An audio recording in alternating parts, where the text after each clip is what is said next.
This is your daily scripture for July 6th. My name is Henry Loke. This is God's Feeding Station. Great to be with you again today. Hope you had a good 4th of July weekend, celebrating 250th anniversary of this country, founded on Christian principles, if I do say so myself. But hope you had a great weekend. We are continuing in the book of Luke today, Luke chapter 6. On a Sabbath, while he was going through the grain fields, his disciples plucked and ate some heads of grain, rubbing them in their hands. But some of the Pharisees said, "Why are you doing what is not lawful to do on the Sabbath?" And Jesus answered them, "Have you not read what David did when he was hungry, he and those who were with him? How he entered the house of God and took and ate the bread of the presence, which is not lawful for any but the priests to eat, and also gave it to those with him. And he said to them, the Son of Man is Lord of the Sabbath." On another Sabbath he entered the synagogue and was teaching, and a man was there whose right hand was withered. And the scribes and the Pharisees watched him to see whether he would heal on the Sabbath, so that they might find reason to accuse him. But he knew their thoughts, and he said to the man with the withered hand, "Come and stand here." And he rose and stood there. And Jesus said to them, "I ask you, is it lawful on the Sabbath to do good or to do harm, to save life or to destroy it?" And after looking around at them all, he said to them, "Stretch out your hand." And he did so, and his hand was restored. But they were filled with fury and discussed with one another what they might do to Jesus. In these days he went out to the mountain to pray, and all night he continued in prayer to God. And when day came, he called his disciples and chose from them 12 whom he named apostles: Simon, whom he named Peter, and Andrew his brother, James and John, Philip and Bartholomew, and Matthew, and Thomas, and James the son of Alphaeus, and Simon who was called the Zealot, and Judas the son of James, and Judas Iscariot who became a traitor. And he came down with them and stood on a level place, with a great crowd of his disciples and a great multitude of people from all Judea and Jerusalem and the seacoast of Tyre and Sidon, who came to hear him and to be healed of their diseases. And those who were troubled with unclean spirits were cured. And all the crowd sought to touch him, for power came out from him and healed them all.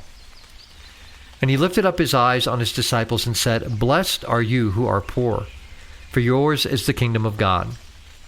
Blessed are you who are hungry now, for you shall be satisfied. Blessed are you who weep now, for you shall laugh.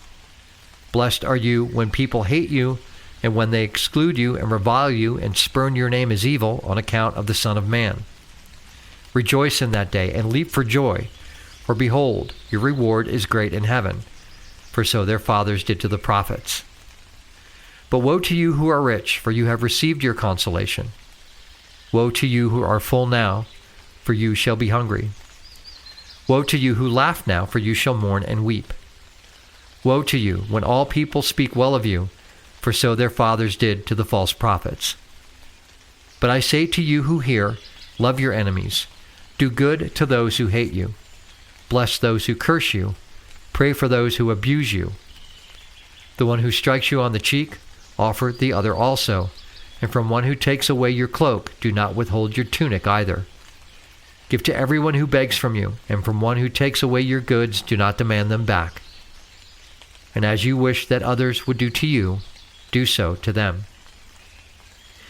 If you love those who love you, what benefit is that to you? For even sinners love those who love them. And if you do good to those who do good to you, what benefit is that to you? For even sinners do the same. And if you lend to those from whom you expect to receive, what credit is that to you? Even sinners lend to sinners to get back the same amount. But love your enemies and do good and lend. Expect nothing in return, and your reward will be great. And you will be sons of the Most High, for he is kind to the ungrateful and the evil. Be merciful, even as your Father is merciful. Judge not, and you will not be judged. Condemn not, and you will not be condemned. Forgive, and you will be forgiven. Give, and it will be given to you. Good measure, pressed down, shaken together, running over, will be put into your lap. For with the measure you use, it will be measured back to you. He also told them a parable. Can a blind man lead a blind man? Will they not both fall into a pit? A disciple is not above his teacher, but everyone, when he is fully trained, will be like his teacher. Why do you see the speck that is in your brother's eye, but do not notice the log that is in your own eye? How can you say to your brother, Brother, let me take the speck that is in your eye, when you yourself do not see the log that is in your own eye? You hypocrite! First take the log out of your own eye, and then you will see clearly to take the speck that is in your brother's eye. For no good tree bears bad fruit, nor again does a bad tree bear good fruit, for each tree is known by its own fruit. For figs are not gathered from thorn bushes, nor are grapes picked from a bramble bush. The good person out of the good treasure of his heart produces good, and the evil person out of his evil treasure produces evil. For out of the abundance of the heart his mouth speaks. Why do you call me Lord, Lord, and not do what I tell you? Everyone who comes to me and hears my words and does them, I will show you what he is like. He is like a man building a house who dug deep and laid the foundation on the rock. And when a flood arose, the stream broke against that house and could not shake it, because it had been well built. But the one who hears and does not do them is like a man who built a house on the ground without a foundation. When the stream broke against it, immediately it fell, and the ruin of that house was great. We're going to look at the Greek. This is, God kind of has me in this, the ancient languages for a bunch of things. I'm talking about Deuteronomy a lot and that kind of thing. And so decided to have a look at particularly the Love Your Enemies section, 27 through about 42, I guess it is. And so we're looking at the Greek because some of this stuff looks almost absurd. Love your enemies and turn the other cheek and all that, give to everyone who asks.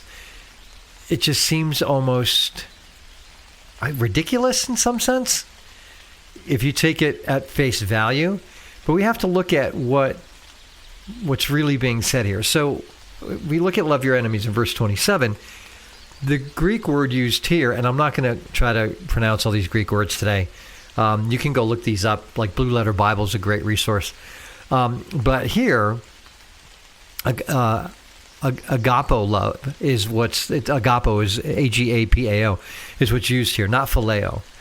And that's a huge distinction because phileo is affectionate love, friendship, fondness, right? Agapo is a choice. You make a choice to love somebody. You decide to love somebody regardless of how you feel. And Jesus isn't saying you have to, be all warm and fuzzy to people who hate you. He's saying you've got to choose to act in their best interests regardless of how you feel about them. Right? It's not an emotional demand. You can love somebody you don't like. You can wish nothing but the best for somebody you don't like. And so Jesus isn't asking here for something emotionally impossible. He's asking for something difficult, but doable. Somebody hates you, you treat them with respect, and you wish the best for them. Verse 27, he says, do good, right? Do what's beautiful, do what's excellent. Not technically good, so not just an outward action, right? Genuinely a good thing. In the Greek, it means something that's good in its fullest sense. So we're back to that choice. We're back to that wishing nothing but the best for somebody. It's not just doing something grudgingly. Well, I have to do this because God says so. No, you do it because you want the best for that person regardless of how they treat you. Bless those who curse you. Right? The Greek here is to speak well of, to bless with words. Right? It's opposite of the word in the Greek to curse. And again, I'm not gonna try to pronounce these. I'll butcher it. But again, go look it up. And this is when remember when David is, and I forget where he's going, but he's marching with this throng, and there's this guy, and I forget his name now too. There's a guy up kind of on the hill above him, launching curses down, and people are telling David, look, I'll go up there and end this guy's life. We'll just end this now. And David's like, nope, Nope. It's like and how David deals with Saul. Saul wants him dead. David's like, no, we're not doing that. It's kind of like that, right? You speak well of them, regardless of how they speak about you, right? It's almost in the direct opposite of what's happening to you, right? You're not being silent. You're not avoiding it, but you're actively countering what they're talking and how they're talking about you and to you. Turn the other cheek. This is an interesting one. What does this mean? What's described here is a backhanded slap. And it's in this time, in Jesus' time, it was not about basically hurting somebody. It was about humiliation. It was about putting somebody down. It wasn't about embarrassing them. It was how sometimes a superior struck an inferior to put somebody in their place. Right? Now, Jesus is not saying you take an assault without response. He's not saying that. He's saying you refuse to be humiliated. Stand your ground. Right? Stand your ground. Be dignified. Offer the other cheek. Which is basically saying, you know what? You can backhand me all day, but you're not going to humiliate me. Right? My dignity and my self-worth does not depend upon how you treat me. So that's what Jesus is saying there. Give to everyone who begs from you. This is interesting. The instruction here is not about demanding back what's taken. It's like somebody lifting something from you. Not necessarily stealing it, but just taking it. And what Jesus is saying here is, don't hold your possession so tightly. Don't make what you own you. Right? It's not literally give everything to everyone who asks. It's just don't hold your possessions so tightly. Don't let stuff own you. Right? Somebody comes around and they need to take something. They want to take something. It doesn't define who you are. So the person you are doesn't revolve around the stuff that you own. The measure you use in verse 38, right? This is it's a marketplace language here that's being used, and basically it's like the measure you use to sell is the measure you use to buy. So if you're going to sell grain, or if you want to buy grain, and you want it to be a generous measure when you're buying, then it's got to be a generous measure when you're selling. Right? Kind of that treat people like you want to be treated. That's what he's saying here. You want the measure of God's oil to be great and overflowing, then the measure of what you use with other people has to be great and overflowing. Judge not. Stop judging. Don't keep judging is what he's saying here. It's not a blanket prohibition on judgment. You have to use judgment, right? What it's saying here is don't develop a habit of judging always. Don't let that be your attitude towards everybody. And then the second part is stop pronouncing your verdict of guilty on everybody. Right? Stop evaluating people, stop judging people and pronouncing verdicts on them all the time. Stop having that be a way of life. Right? You have to use good judgment, you have to have discernment, but don't condemn, don't judge and then condemn. You don't get to do that. Right? That's God's job. So just stop constantly evaluating people. Because again, we get snapshots. 5, 6, 10, 20-second snapshots of people.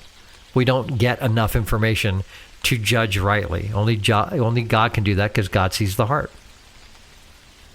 The log and the speck in verses 41 and 42. Jesus is actually kind of being just purposefully ridiculous here. He's talking, the word that he uses here is that of a roof beam, like a structural timber kind of thing. And he's giving this ridiculous picture deliberately. Like he's saying, look, you've got like this big beam in your eye. It's blinding you. How can you perform delicate eye surgery on somebody who has a splinter? So you're being ridiculous here. You got enough, basically what he's saying is you got enough stuff in your life to deal with. Don't be worrying about correcting everybody else. You just worry about you. And then lastly here, hypocrite.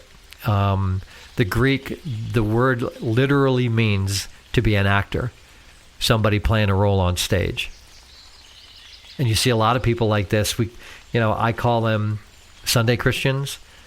They present themselves as one thing on a Sunday and then something totally different the rest of the week. Right? So they perform righteousness rather than live it. And they're not, hypocrites really sometimes don't know that they're doing it.